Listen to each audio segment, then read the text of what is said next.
চরম নৃশংসতার শিকার হয়েছেন এমপি আনোয়ারুল আজিম আনার। হত্যার পর লাশ এমনভাবে খণ্ডিত করা হয়েছে যে বলতে গেলে মরদেহের অস্তিত্বই নেই। বর্বর এই কিলিং মিশনের বিস্তারিত জানিয়েছেন ডিবি প্রধান হারুনুর রশিদ। নিশ্চিত করেছেন বন্ধু আখতারুজ্জামান শাহিনী এর মাস্টার মাইন্ড। কিলিং মিশনের প্রধান ছিল শিমুল ভূঁইয়া। এতে জড়িত সন্দেহে সিয়াম নামের আরেকজনকে গ্রেফতার করেছে পশ্চিমবঙ্গ পুলিশ। আর সেখানকার সিআইডি জানিয়েছে স্বর্ণ চোরাচালানের দ্বন্দ্বেই এই হত্যাকাণ্ড। বাংলাদেশের একজন তথাকথিত এমপি নৃশংসভাবে কলকাতায় খুন হয়েছেন। আমি ওনাদেরকে তথাকথিত এমপি বলি, ওনাদেরকে এমপি বলাটা অহেতুক, বাজে কথা। যাই হোক, খুবই নৃশংস হত্যাকাণ্ড। তার ডেড বডি এখনও পাওয়া যায়নি। ধারণা করা হচ্ছে ওটা টুকরো টুকরো করে ফ্ল্যাট থেকে বের করা হয়েছে এবং কোথাও না কোথাও ফেলে রাখা হয়েছে। খুবই মর্মান্তিক ঘটনা। কিন্তু আসসালামু আলাইকুম প্রিয় দর্শক, ফাইনালি চলে আসলাম আপডেট ও গুরুত্বপূর্ণ কিছু নিউজ নিয়ে আপনাদের মাঝে। প্রিয় দর্শক, অবশ্যই ভিডিওটি শেষ অবধি দেখবেন। দর্শক, আপনাদের কাছে ছোট্ট একটি অনুরোধ, দেশ এবং দেশের বাইরে হলে কমেন্ট বক্সে লিখে জানিয়ে দেবেন। আর চ্যানেলে নতুন হলে সাবস্ক্রাইব করে পাশে থাকা বেল বাটনটি অবশ্যই অল করে দেবেন, কারণ পরবর্তী আপডেট নিউজ সবার আগে পাওয়ার জন্য প্রিয় দর্শক আর অবশ্যই একটি লাইক দেবেন। দর্শক, আর দেরি নয়, মূল ভিডিওতে যাওয়া যাক। বাংলাদেশের একজন তথাকথিত এমপি নৃশংসভাবে কলকাতায় খুন হয়েছে। আমি ওনাদেরকে তথাকথিত এমপি বলি, ওনাদেরকে এমপি বলাটা অহেতুক, বাজে কথা। যাই হোক, খুবই নৃশংস হত্যাকাণ্ড। তার ডেড বডি এখনও পাওয়া যায়নি। ধারণা করা হচ্ছে ওটা টুকরো টুকরো করে ফ্ল্যাট থেকে বের করা হয়েছে এবং কোথাও না কোথাও ফেলে রাখা হয়েছে। খুবই মর্মান্তিক ঘটনা। কিন্তু যে জিনিসটা খুব বরাবরের মতো আমরা দেখছি, মানে এই মানুষটার মৃত্যুর পর যেটা বেরিয়ে এলো তাতে দেখা গেল, আমরা যে প্রায় বলি বাংলাদেশ একটা মাফিয়া স্টেট, তার আরেকটা খুব ক্লিয়ার প্রদর্শনী হলো। আমি চিনতাম না জানাব আনোয়ারুল আজিমকে, যদিও তিনি তিনবার এভাবে বলা হচ্ছে বাংলাদেশের চ্যানেলগুলোতে, তিনবারের এমপি। তো এই ভদ্রলোক আসলে একটা আপাদমস্তক মাফিয়া ছিলেন।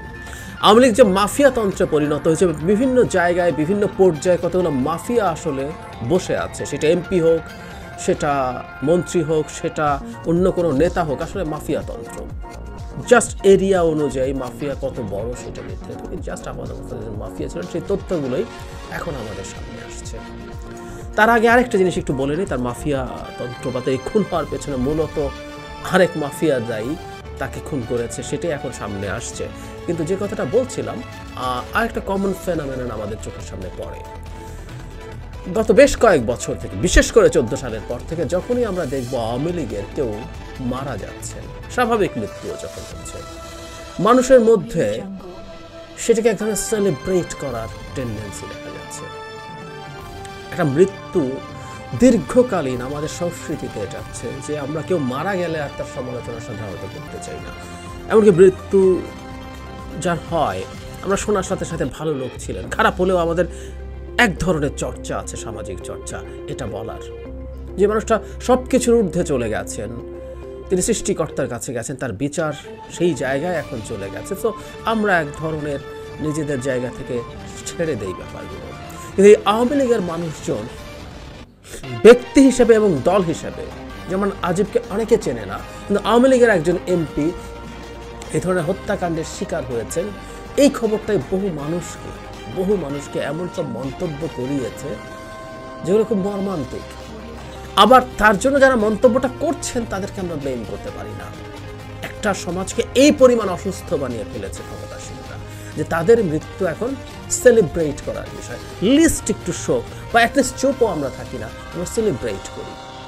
আমরা নিশ্চয়ই জানি কয়েকদিন আগেই ইরানের প্রেসিডেন্ট রাইসি যখন মারা গেলেন, প্রচুর ইরানিয়ান আতশবাজি ফুটিয়েছে, নেচেছেন, এরকম সোশ্যাল মিডিয়াতে এরকম প্রচুর ভিডিও আমরা দেখেছি।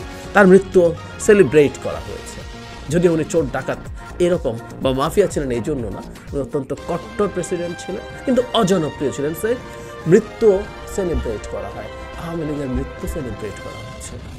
এই মর্মান্তিকতা তাদেরকে লিস্ট কোনো রকমভাবে প্রভাব ফেলে?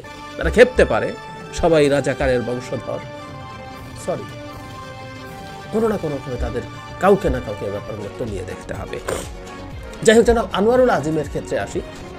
এই ভদ্রলোক কলকাতায় গেলেন চিকিৎসার উদ্দেশ্যে। আগে একটু ব্যাকগ্রাউন্ডটা বলে তারপর তার অনেক পরিচয় আসছে, এবং এখানেও একটা খুব সারপ্রাইজিং ব্যাপার আছে। তিনি কি বস্তু ছিলেন সেটা আসলে আগে কলকাতার টিভি চ্যানেলগুলোতে আসছে। আমি গতকাল দীর্ঘ সময় বিভিন্ন চ্যানেল দেখছিলাম, আমাদের চ্যানেলগুলো এক ধরনের জানি না, তদন্তের স্বার্থে বলা হবে না, ব্লা ব্লা ব্লা। শেষে যখন ওখানে আসলো, পরে আমাদের টিভি চ্যানেল এবং প্রিন্ট মিডিয়া বিভিন্ন জায়গায় এটা চলে আসছে সেই জায়গায়। ঘটনাটা এরকম, উনি কলকাতায় গেছেন চিকিৎসা করানোর জন্য, এবং আমরা খেয়াল করবো গত 3-4 দিন আগে থেকে যে তার পরিবারের পক্ষ থেকে জিডি করা হয়েছিল বা পুলিশকে জানানো হয়েছিল, তার কোনো খোঁজ পাওয়া যাচ্ছে না, উনি যোগাযোগের বাইরে আছেন। পরে আমরা জানতে পারলাম যে উনি ওখানে গিয়ে ওনার পূর্ব পরিচিত এক ভদ্রলোকের বাসায় উঠেছিলেন, সেখান থেকে আরেকটা ফ্ল্যাটে যান।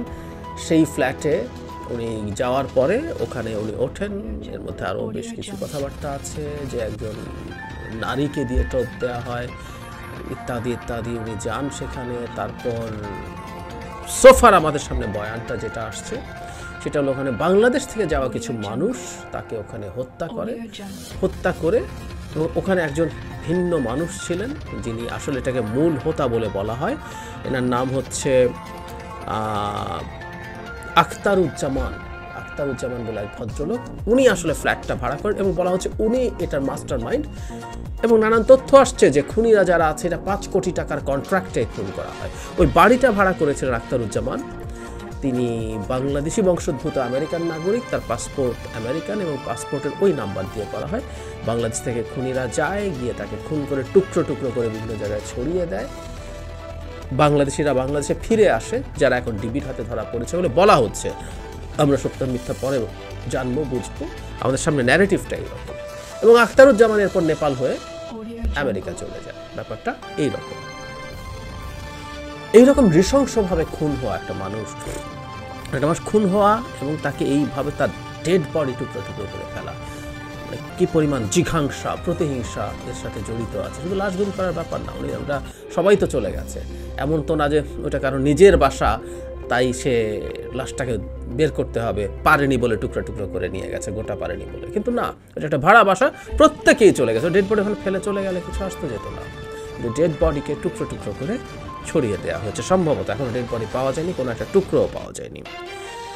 এরপর গতকাল থেকেই আসলে কলকাতার বিভিন্ন চ্যানেলে, বিশেষ করে নিউজ 18 সম্ভবত এরকম একটা নাম আছে, 18 দিয়ে আমি দেখলাম, খুবই রোমাঞ্চকর শাউট করে করে তারা এই নিউজটা, এই এমপির হত্যাকাণ্ড নিয়ে কথা বলছিলেন, এবং ওখানে প্লেইনলি এই ভদ্রলোককে একজন ক্রিমিনাল, আপাদমস্তক ক্রিমিনাল হিসাবে বলছিলেন। সোজা সাপটা কথা। আজকে বিভিন্ন জায়গায় এভাবে জেনুইন খবর এসছে, যেমন প্রথম আলোতে এসছে, সেটা হচ্ছে এই ভদ্রলোক হয়তো আন্তঃসীমান্ত চোরাচালানের সাথে জড়িত থাকতে পারেন, সোনা চোরাচালানের সাথে জড়িত থাকতে পারেন, হুন্ডির সাথে জড়িত থাকতে পারেন, মানে প্রত্যেকটা অবৈধ ব্যবসার সাথে তিনি জড়িত থাকতে পারেন। তার বিরুদ্ধে 21টা মামলা ছিল এমপি হওয়ার আগে, ধাপে ধাপে, যেটা হয় আওয়ামী লীগের 3 বারের এমপি, এবং 3টাই হচ্ছে কোনো নির্বাচন না, যেগুলো 14, 18, 24 3 বার উনি এমপি হয়েছেন, যেগুলো কোনো নির্বাচনই না। কিন্তু যেটা হয়, আপনি যখন আওয়ামী লীগ করেন, আপনি যখন আওয়ামী লীগের কাছে ইনএভিটেবল হয়ে ওঠেন, তখন আপনার নামের মামলা আসলে থাকবে না। এখানে উনি ওনার হলফনামায় এখানে আছে, প্রথম আলো রিপোর্টে হলফনামায় উনি উল্লেখ করেছেন, কোনোটা থেকে উনি খালাস পেয়েছেন, কোনোটা মামলা উইথড্রন হয়েছে, ইত্যাদি ইত্যাদি। কিন্তু এই ভদ্রলোক 2007 সালে ইন্টারপোল তার বিরুদ্ধে রেড অ্যালার্ট জারি করেছিল। 8 সালে সম্ভবত উনি এই কারণে নমিনেশন পান না। মানে কেমন লাগে না, ইন্টারপোলের রেড অ্যালার্ট আছে, সেই লোককে নমিনেশন দেবে। 9 সালে আমরা চোখ বন্ধ করে বলে দিতে পারি, 9 সালে তাকে ইন্টারপোল, যখন রেড অ্যালার্ট আওয়ামী লীগ ক্ষমতায় এসছে, সেই রেড অ্যালার্ট সরিয়ে ফেলা হয়েছে। কিন্তু এখানে একটা ইন্টারেস্টিং তথ্য, কলকাতার একটা টিভি চ্যানেল আমি জানলাম, ওনাকে পুলিশ ধরতে গিয়েছিল ইন্টারপোলের রেড অ্যালার্টের পরে, ধরার পর ওনার লোকজন পুলিশকে আক্রমণ করে তাকে নিয়ে গেছে। মানে আমরা বুঝতে পারছি উনি কবে থেকে কেমন মানুষ ছিলেন, নিয়ে গেছে তার পুলিশকে হামলা করে। কিন্তু যেটা হলো, আমাদের সামনে আসলো অত্যন্ত ভয়ঙ্কর কতগুলো অপরাধের সাথে এই ভদ্রলোক জড়িত, অবৈধ ব্যবসার সাথে জড়িত। এবং আমেরিকা প্রবাসী যে ভদ্রলোক আছেন, আমরা মোটা দাগে যদি এই ন্যারেটিভটা সত্য হয় তাহলে আমরা বুঝতে পারি যে ওই ভদ্রলোকের সাথে তার ব্যবসায়িক সিরিয়াস কোনো দ্বন্দ্ব ছিল এবং উনিও যিনি আমেরিকার আখতারুজ্জামান সাহেব ওনারও ভাই এই কুষ্টিয়াতেই ইনফ্যাক্ট একটা পৌরসভার চেয়ারম্যান। ফলে এদের কোনো স্বার্থের দ্বন্দ্ব এই জায়গাতে আছে। কারণ আমি প্রায় বলি যে একটা কোনো এলাকায় আপনি আসলে এখন একচ্ছত্র ক্ষমতা চান। আওয়ামী লীগ যে তাদের আত্মীয় স্বজনকে বিভিন্ন এমপি মন্ত্রীরা উপজেলা চেয়ারম্যান পদে বসাতে চেয়েছে তার প্রধান কারণ হচ্ছে যে তারা চায় তার একচ্ছত্র অধিকার লুটপাটের ক্ষেত্রে। যখন অন্য আরেকজন আসে দ্বন্দ্ব হয়, এই দ্বন্দ্বগুলো এর পেছনে কাজ করে থাকতে পারে এবং মাফিয়াদের ক্ষেত্রে এটা হয় যে তার বিচরণ বা তার আয়ত্তের এলাকাতে আরেকজন মাফিয়া থাকবে এবং সে বাগড়া দেবে, এটা হতে পারে না। সুতরাং এই ভদ্রলোক ওই দ্বন্দ্বেই জড়িয়েছিলেন এবং সেই দ্বন্দ্বের মাসুল হিসাবে তাকে টুকরো টুকরো করে ফেলা হয়েছে, খুন করে। খেয়াল করি আমরা বাংলাদেশের একজন এমপি ভারতে মারা গেছেন ইতিহাসে প্রথমবারের মতো। কতটা ডেসপারেট ওই মানুষগুলো, তাদের প্ল্যান কত ভয়ঙ্কর। যে কয়েকজনকে ধরা হয়েছে তারা এখানে একসময় যে পূর্ব বাংলা কমিউনিস্ট পার্টি ছিল যারা প্রচুর হত্যার রাজনীতি করেছেন, প্রচুর মানুষকে হত্যা করেছেন, তাদের সাথে জড়িত ছিলেন এই ধরনের আলাপ সামনে এসছে। আমি জানি না নিশ্চিতভাবে, কিন্তু তারা কতটা ডেসপারেট, তাদের প্ল্যান কত চমৎকার। কলকাতায় নিয়ে গিয়ে নারীর টোপ দিয়ে একটা ফ্ল্যাটে নিয়ে সেখানে খুন করে তার ডেড বডিকে এই জায়গায় এরকম করে ফেলা হয়েছে। আমরা বুঝতে পারি কতটা প্রফেশনাল, কতটা অপরাধ। যারা এটা করেছে তারাও কত ভয়ঙ্কর অপরাধ। তার মানে যেটা হয় মাফিয়াদের মধ্যে, দুই মাফিয়ার মধ্যে সংঘাত হয়, সেই সংঘাতের মধ্যে কেউ বাঁচে কেউ মরে। কারণ বেঁচে থাকা মানেই হচ্ছে নিজে অকল্পনীয় পরিমাণ উপার্জন করা, অকল্পনীয় পরিমাণ ক্ষমতা দেখানো। আর যেহেতু এই ভদ্রলোকের পেছনে রিসেন্ট টাইমসে আওয়ামী লীগের আশীর্বাদ ছিল, তাই তাকে আসলে হত্যা করাটাই তাদের জন্য হয়তো জরুরি হয়ে পড়েছে। কারণ উনি এমপি এবং এত ইনএভিটেবল, আওয়ামী লীগ তাকে এত ইনএভিটেবল মনে করেছে, পরপর 3 বার তাকে নমিনেশন দিতে হয়েছে। এবং আওয়ামী লীগের নমিনেশন মানে সোফার আপনি নির্বাচিত, সুতরাং সেই নমিনেশন দেওয়া এবং তাকে নির্বাচিত করে আনা হয়েছে। তার মানে কত টাকা উনি আওয়ামী লীগের বিভিন্ন পর্যায়ে দিয়েছেন আমরা বুঝতে পারি। তো সুতরাং তার সাথে আসলে অন্য পক্ষ অন্যভাবে সরিয়ে ফেলা বা চাপ দেওয়ার সক্ষমতা তাদের ছিল না, সুতরাং তারা সেই পথেই গেছে। বটম লাইন হচ্ছে ওটা, এই হত্যা ক্লিয়ারলি প্রমাণ করে যে কথাটা আমরা অনেকেই দীর্ঘদিন থেকে বলছি, বাংলাদেশ জাস্ট একটা মাফিয়া স্টেটে পরিণত হয়েছে বেশ আগে। সেটার খুব চমৎকার প্রদর্শনী, নানান রকমভাবে আমরা এটার প্রমাণ বিভিন্ন ফর্মে পাই, বিভিন্ন ক্ষেত্রে বিভিন্ন লোকজন সক্ষমতার সাথে কাছাকাছি থাকা বা জড়িত লোকজন যা করে তাতে যেমন পাই, কিন্তু এটা আমাদেরকে আরও খুব ক্লিয়ারলি আরেকটা প্রমাণ দিয়ে গেল। এবং আমরা নিশ্চিত থাকতে পারি মাফিয়াতন্ত্রে এই ধরনের ঘটনা ভবিষ্যতে আরও ঘটবে। মাফিয়াতন্ত্রে ধর্মটাই